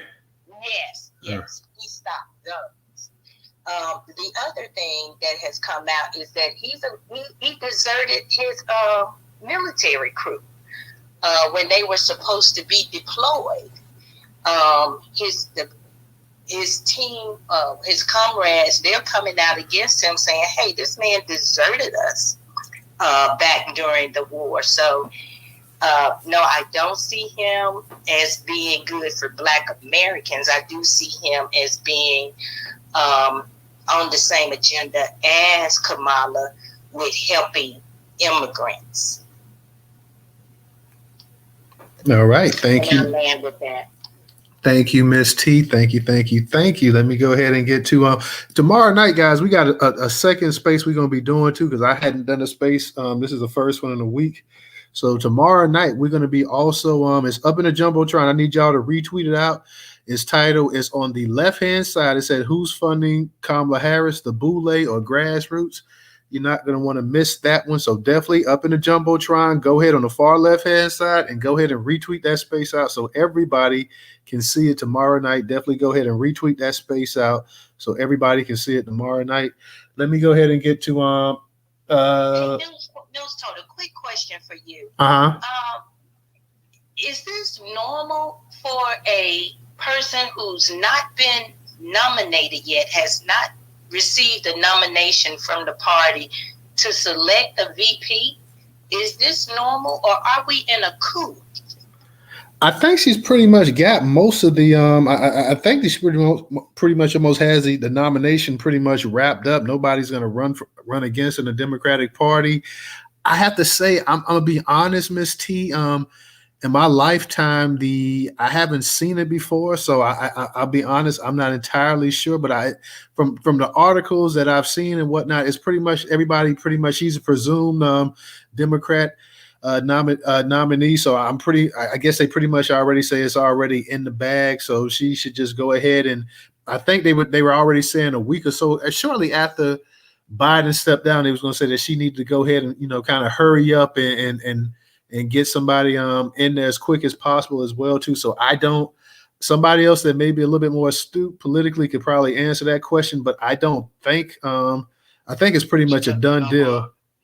She got the money, Miss T. That played a huge part, and that's what it's all about. She was able to raise all of that money, and you know who all was behind it, and that's how she ended up getting where she is right now. That's all it took, was for her to get all the money raised up, and she got a majority and then some.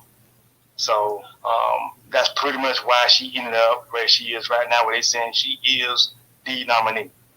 There you go. Oh snap! I see Black Majority State just retweeted that they said that Cori Bush, she lost her primary. So she lost big time. She lost. The gentleman that ran against her, he got 63% of the vote, and she got 33% of the vote. Oh well, too bad. Oh, she got walloped, man. That wasn't even close. She got the dog kicked out of her. Wow. Yeah. Hey, we need to be getting rid of all the motherfuckers. Oh, sorry. Come on, Professor. Come on, man. You the co-host now. You dropping I it. know. I'm sorry, Totem, man. These folks, man. I'm sorry, Come on. These folks got my blood up, boys, man. Oh man, let me go ahead and get to what was next? I think it might have been, was it Original or Tracy or Ray or damn? I'm sorry, y'all. I lost the actual order. I think it's Original. It is Original. Then Tracy and then Ray. Okay, I'm sorry. I lost the order of things, guys. Real quick, for those that can't support on Cash App, $Newstoter, $Newstoter. Newstoter is the largest Black-owned Black American news media curation platform today in America. For those that can go ahead and subscribe and become a Newstoter member, it's up in the Jumbotron for as little as $1.75. It's the third on the right-hand side, guys. It takes about a minute to go ahead and create a actual account on Newstoter for as little as $1.75. You can support us monthly, and we definitely need it. It's been a couple months since we got anybody. I haven't been pushing it as much, but I'm going to start back pushing it. Like DJ say, go ahead and push the membership. Trying to push the membership, so we need for as little as $1.75. You have to have a PayPal account. If you have a PayPal account for as little as $1.75, you can support on Cash App. That's for my people here on Twitter. That's for my people on YouTube as well. For my people on YouTube, the link is on the actual screen where it says newstoter.com/customer. For as little as $1.75, click that link. It's also in the description as well too. You can go ahead and support for as little as $1.75 a month. If you can't support us doing $1.75, you can always Cash App. If you can't Cash App, we have the PayPal and Venmo and the Jumbotron, and the PayPal and Venmo is also in the description on YouTube. But we're really trying to get some members. We're trying to get that membership up. I'd like to start getting 40-50 members a month if possible. I know that's a big number, but we're trying to set goals and whatnot. So for those that can, you can supporting a Black-owned business for as little as $1.75 a month. That's as cheap as it can get. Let me go ahead and get to you said it was original. You got it. Then we're gonna get to Tracy and Ray. Anybody else that wants to speak, raise your hand. We ain't gonna be in here too long, because like I say, tomorrow night we do have that space, and I actually postponed that space to do this one right here because I want to touch up on this one here as well too, guys. So definitely go ahead and retweet that space out as well too. Retweet that space out. For those that's in the space, go ahead and retweet tomorrow night's space out. That should be an interesting conversation, to say the least. Who's funding her, the Boule or the Black grassroots? And we got a couple articles that show some of the funding and everything else coming in that we're going to touch up on as well too. So definitely make sure you guys tune in 8 o'clock Eastern time for that Twitter space / broadcast. Will be on YouTube as well too, guys. So definitely come on through. Let me give a shout to EHZ for the contribution on Cash App. Go ahead, original. You got it. Yeah, Newstoter, I just want to say something regarding voting for someone because they're Black. That is not in our best interest. Anyone needs to show us that they are going to represent us to the fullest extent. Okay, we have I'm here in Atlanta. We have the former mayor of Atlanta, Sean Reed. When Donald Trump came into office, he wrote a letter stating that he was wrong about kicking these illegal alien DACA people out of the country. The city council, which is majority Black, I think it's still majority Black, they passed 2 resolutions supporting DACA. They have not done, and this mayor, Sean Reed, when he won, I think it was that first or second, whichever one, he said he would come on this radio station and talk to Black people once a month. He came 1, maybe 2 months, and then he quit. So I started calling in, asking the host, when was he coming back? And the host would say, well, we haven't talked to anybody. And I said, okay. So then when I started to include the host, I said, well, have you or anyone from your staff contacted his staff? He came back on and talked to the so-called talk, but he was pissed because I forced him to come and talk. See, that's what these Black people are doing to us. The next mayor, Keisha Lance Bottom, when she ran, she specifically advocated what she would do for the gay community. She also filed paperwork in a court of law supporting DACA. Didn't do anything supporting Black folks. I mean, this is what, and see, now we have this thing, Cities for Action. It's all about doing stuff to assist immigrants. And this is with Democratic mayors and county officials across this country. So, no, voting for someone, not voting for someone because they're Black is a good idea, because these people, they never come out and directly talk to us. Oh, and the current mayor of Atlanta, Andre Dickens, his diversity and inclusion platform, It only advocates what he's going to do for the gay community. So how is any of these people going to benefit black folks? I'm glad Cori Bush lost. She deserved to lose. She got out there, and when people were trying to tell her about reparations needed to be lineage-based, she jumped over with the dumb and below stupid Pan-Africans and trying to make it based on race, saying that everybody needs to get, a benefit from this. No, these people who are not of our lineage, they do not know one who is not of our lineage. Lineage should benefit from our pain and suffering. I don't care if they look like us or not. They should not benefit. And that is what we need to really work on, because these people, see, they always took these black people out here trying to get us to accept them and vote for them and whatever. But there are those of us who are more sophisticated now. We're not just going out here voting for these people like that any longer. And if anyone suggests that, or suggests, that okay, for instance, now, they're saying that black people who are not voting for Kamala, they are like low information voters. See, they always attack us on a psychological or whatever level, trying to say that we're not astute enough to discern for ourselves as to who and how we should vote for. This is insane. You don't ever hear them saying this about any other demographic but black Americans. But I'm not sorry. I don't care what people say. If any candidate or party is not going to represent our interests, they're not getting my vote. And I'll land with that. All right, thank you, Original. Let me go ahead and get to let me get to Ray, and then I'm gonna get to you, Tracy. Well, was it Tracy or Ray? I'm not. Go ahead, Ray, and I'll get to Tracy. I'm sorry, I'm not sure which order actually it was, y'all. I'm sorry. I'm sorry, my bad if I went out of turn. I'll be real quick though. So, is it supposed to be an ally? I think Kendrick already answered this question when he said that you're not a colleague, you're a colonizer. I think that is very appropriate, because he is not going to be an ally to Black Americans. And the last thing that I'm going to say before I pass the mic is, if the Republicans are smart, they need to start, especially during these debates, bring up COVID. They need to go, because that's going to evoke the emotions of people, what we were going through when they were basically forcing people to get shots at the and if we didn't, then we would lose our jobs. And when there was people, had family dying, and then we had people, you couldn't get in the stores and get food when you wanted and stuff like that. And that was a very crazy time in America. If they're actually smart, they'll bring that up, because I feel like a lot of people have really kind of forgotten about COVID per se. And if they can just remind them of how bad the times were, I think that will honestly be a very effective strategy. All right, thanks, Ray. Let me go ahead and get to Tracy. Tracy, go ahead and unmute your mic. I'm swallowing. Hold on. I'm stuffing my face.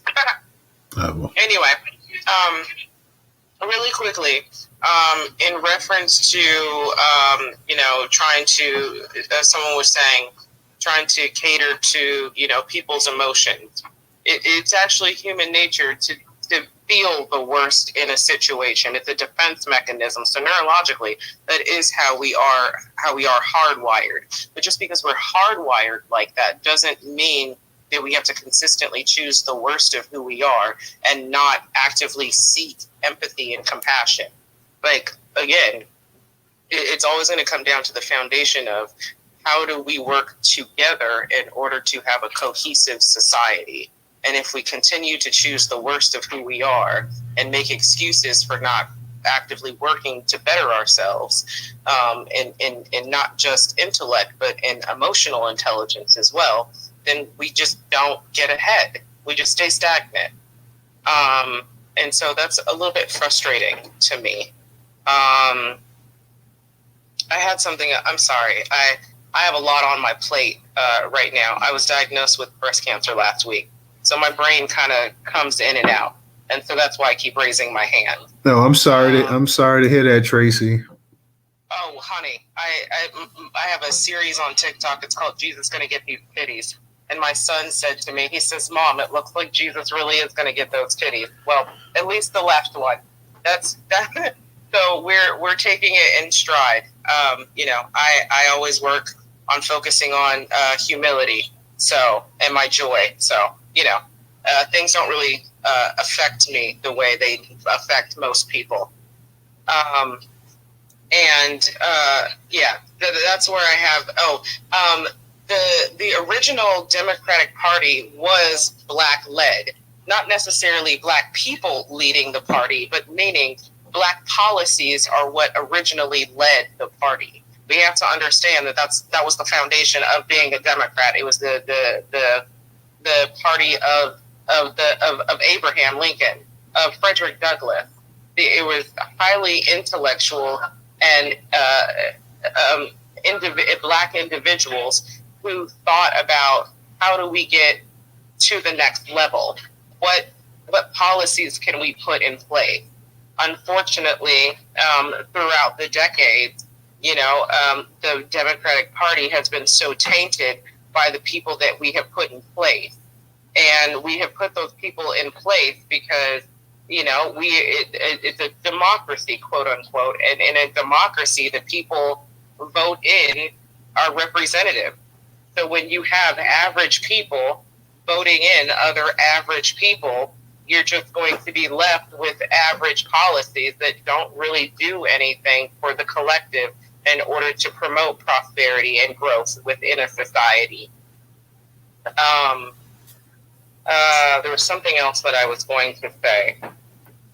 I forgot. I'm sorry. So I'm going to stop right there, but I might raise my hand again. Oh, that's what I was going to say. And as far as reparations go, I mean, let's really think about it. So if the average American is underprivileged as far as education goes, and we clearly know this about our own Black community. We know that our Black community is severely disenfranchised as far as education goes. What happens when you give a poorly educated person money? They're not going to invest in anything. They're not going to get health insurance. They're not going to get life insurance. They're not going to invest in property. They're not going to invest in gold. They're not going to think about stock market. They're not going to think about a savings account. I mean, for the most part, poorly educated people think about short-term goals. And I'm not saying poor people financially. I'm saying poorly educated. The poorly educated do not think about stuff like that long-term unless there is somebody there that is going to teach them. These are great ways of in order to create prosperity and growth. Otherwise, we neurologically are succumbed to, we can only learn based off of what we know. That is how we are scientifically built. Meaning, I can't teach you the intricacies of a lamp if you don't know what a lamp is. I have to then go back and teach you what a lamp is in order to teach you the intricacies of.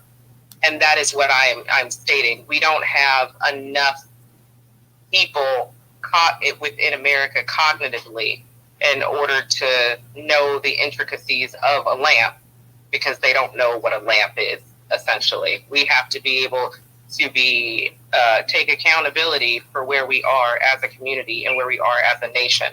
Because if we're not willing to take accountability and be open and honest about where we are, then we're just going to continue to stay stagnant. And so I'm going to stop there. All right. Thank you, Tracy. And once again, we're going to keep you in our prayers. Everybody definitely keep Tracy in your thoughts and your prayers as well, too. So thank you, Tracy. Let me get to Antonio. Antonio, go ahead and unmute your mic. Hey, how you doing today? Hey, what's up now? Yeah, first, I just came up to clear up some, inconsistencies that you were saying. We did not start the Democratic Party. We came out and went into the Republican Party. That's where we started in, and then we switched. And the Democratic Party was the party that got us in the situation that we was in. Let's not forget that was Andrew Johnson after Lincoln was assassinated. He was a Democrat. He was a Democrat, and Lincoln was a Republican. They assassinated Lincoln, and then that's when Johnson came in and destroyed everything. Freeman Bank, all that, stole all that other stuff, and they've been doing it since. That's all I came up to say. Thank you. All right. Appreciate that. Let me go ahead and get to Professor. Professor, what's going on? And DJ, what's up, man? I see you up in the space. I know you be sliding up in here, but I'm let you and the co-host. I want y'all to go ahead if y'all want to say something. We ain't gonna keep the space going too much longer anyways. But if you guys want to say something, definitely feel free. Go ahead, Professor. You got the mic. First and foremost, I just want to say prayers to you, Tracy. Definitely, I'm glad that I got the chance to meet you because, by the way, y'all, Tracy was invited up into this space by me. I watched a lot of her videos. She does some wonderful TikTok videos, political satire, different things. Very funny, but also very interesting information from a political standpoint.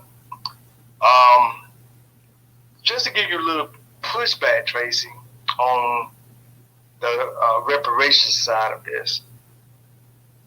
I always have said up in these spaces, because I hear people say all the time that Black Americans will be very, how can I put it, irresponsible with their reparations money. I say, let people do what they will with their money. But the main thing is we want our people to be repaired at all costs because we are the people that deserve it more so than any other group. And that's the end of the story for me. These other groups that are coming into the country, Tracy, they are coming in trying to piggyback off of us, and they have for a long time. No disrespect to any of these groups. Maybe they have some kind of dog in the fight with, their countries. And I'm talking about like if you're from Haiti, well then you need to go fight with France. If you're from the Caribbean, well then you might need to go fight with England or somebody like that, right? But when it comes to U.S. shadow slavery, Tracy, here, when it comes to Black Americans here, this is ours. This is our fight, right? So therefore, when we talk about reparations, even if our people are not so educated or they maybe lack the knowledge to deal with money or they lack financial responsibility, we still want our people to get what is due because the money is due to our ancestors that never did get anything. And of course, right now, we're not getting anything.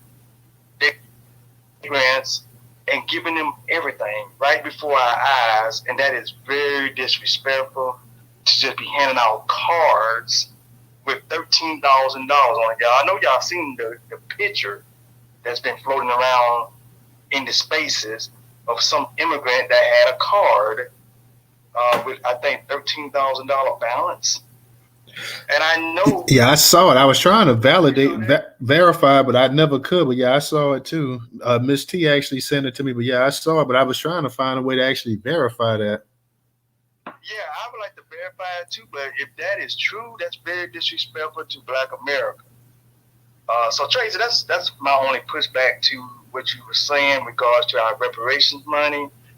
Yes, we know we have people that's going to be irresponsible. They're not financially educated. A lot of our people are not up on the books. A lot of our people are not highly IQ. We got a lot of people that's not emotionally intelligent. But at the same time, we just know that we are the group, the non-immigrant group. Now, notice I gave us a different name. I call us the non-immigrant group, the group that actually matters in this country, by the way. Not saying that others don't, but we are the group that's going to be getting what is due. It's us, not everybody else, because we are the group that has been marginalized the most, and our ancestors deserve everything, Tracy. So, but for you, sister, I'm glad you have been coming up into the spaces. I'm glad I invited you up in here because I'm glad you give us a different perspective on things. But I'm gonna land right there. All right. Thanks, Professor. Let me. Hold on, real quick, Tracy. I'm gonna get right back to you. I just want to see if DJ, you got something you want to say before we get to Tracy, real quick, or you want to wait? No, let the sister talk. All right, go ahead, Tracy. Thank you. That's what the one thing I wanted to say earlier that I forgot about regarding emotional intelligence. No, it doesn't take a rocket scientist to see that somebody is hurting, but it does take somebody who has a balance of intellectual intelligence and emotional intelligence in order to make the most logical, rational, and reasonable decisions and solutions to problems in order to create prosperity for all. That is the difference, and that is why we need somebody who possesses both intellectual intelligence and emotional intelligence in order, in a high capacity, in order for us to be able to move towards prosperity. Otherwise, it's the blind leading the blind. And regarding reparations, Professor, I absolutely agree with you. I'm not saying don't give us the money, but like you said, it's to repair the community. Giving us money and not giving us the tools and the proper laws and policies in order for us to be able to benefit from that money long term is irresponsible. That's what I'm saying. I want us to genuinely repair the Black community. I think that we had a personal conversation a while ago, and I was saying that if society keeps telling us that the Black community is the weakest link, that means we're obviously part of a chain. That's the human chain. And so if we are the weakest link, then our duty as a human is to make sure that Black people in totality have the ability to be able to repair themselves so that we can have a healthy, cohesive human chain. I fully understand about immigrants, being able to achieve over Black people. My ex-husband is from Malaysia. He moved here when he was about 7 or 8 years old, and he did not come here legally. He was fortunate enough when he was 18 years old in order to win the kind of a citizenship lottery that they had. And that's how he became a U.S. citizen. And he's from Malaysia, but he's Chinese, and his family has lots and lots and lots of ridiculous amounts of money. It makes no sense. Like, one of his uncles has a wing. It is literally a bridge that gaps the one side of his house to the next. They have secret rooms. Like, they have money. So I fully understand. And it's really frustrating for me because now that we're divorced and I moved to Alabama under the pretenses of I wouldn't have to work, so I could actually be the mom that my kids need so I can break generational trauma. When I left him, he decided to give me a big F you. And so now I'm stuck out here with very little resources. I'm literally here with no friends and no family because of joint custody with my kids. So I understand what you're saying in totality. I really do. And I'm always going to lead Black first. The thing is, Black first, in my mind, means human cohesiveness. All righty. Thank you. That's all. Sorry. Thank you, Tracy. I'm going to go ahead and let DJ go ahead and get it in, and then we're going to go ahead and close this space out. Like I say, tomorrow night, guys, we got the Kamala Harris space about the funding, who's funding her political campaign. I want you guys definitely to show up and come in. Definitely retweet out that space as well, too. DJ, go ahead. You want to get something in before we close it out? Yeah, I ain't really got much to say. You already know everybody on point. But I'll just say this, just a rebuttal what was said last about these immigrants. So you don't have to verify that. We've done spaces, Newstoter, where our folks have came up here that work in social services and work for government and work in certain departments of social services. And they say, we see these checks these people are getting. We also have our folks that, we mainly work for the post office, no matter where you at in this country. And we deliver these checks to these immigrants, legal immigrants. So it ain't really nothing to really verify. Now, the one receipt that was folded, not sure about that one. But the one that had the whole name, where I think it was a liquor store it came from, yeah, that's legit, bro. You feel what I'm saying? And when you pay attention, this is why I'll be talking to y'all and saying the stuff that I'll be saying about immigrants. Ain't to disrespect anyone.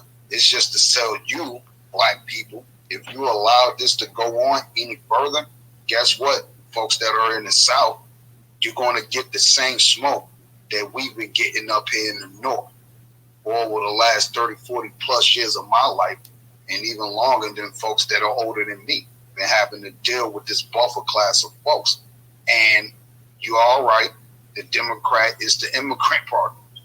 It took 60 years for us to figure that out. It is what it is, you know what I'm saying? What you're going to do about it moving forward. Because these tethers up here, they got it, bro. They got new trucks. They refurbishing these abandoned bandos that's been abandoned for 20, 30 years. Black people ain't did nothing. We ain't did nothing up here, yo. And I can't even be mad at it, yo. We are being eradicated, yo. And I'm not saying go vote MAGA-LAGA. I'm just saying we just going to have to come up with a better plan. But I don't even think any of that matters, because as long as you got our folks, and this is really what the icing on the cake is, as long as you got boule people that are supposed to be representing black people, and they're only looking out for the benefit of themselves, we'll be right back here tomorrow talking about the same thing. So good night, y'all. Newstoter out. Make sure y'all subscribe to newstoter.com. Yeah, definitely go ahead and get that membership for as little as $1.75 a month. Help us build up our own black network, everybody. Help us build up our own black network. If you can't do that, then you can support us on Cash App, $Newstoter, $Newstoter. Like I say, tomorrow night, we definitely want everybody to come in, because we're going to be talking about the dollar amounts that Kamala Harris is getting, and we want to know exactly, want you guys to share with us. Come on in. Is it boule? Is it grassroots? Whatever it is, definitely come on and come in here tomorrow night with us. So until then, guys, peace. Have a good night. We will see you guys tomorrow night. Thank you all for joining us for this space/broadcast. We will see you tomorrow night. Be safe. Peace.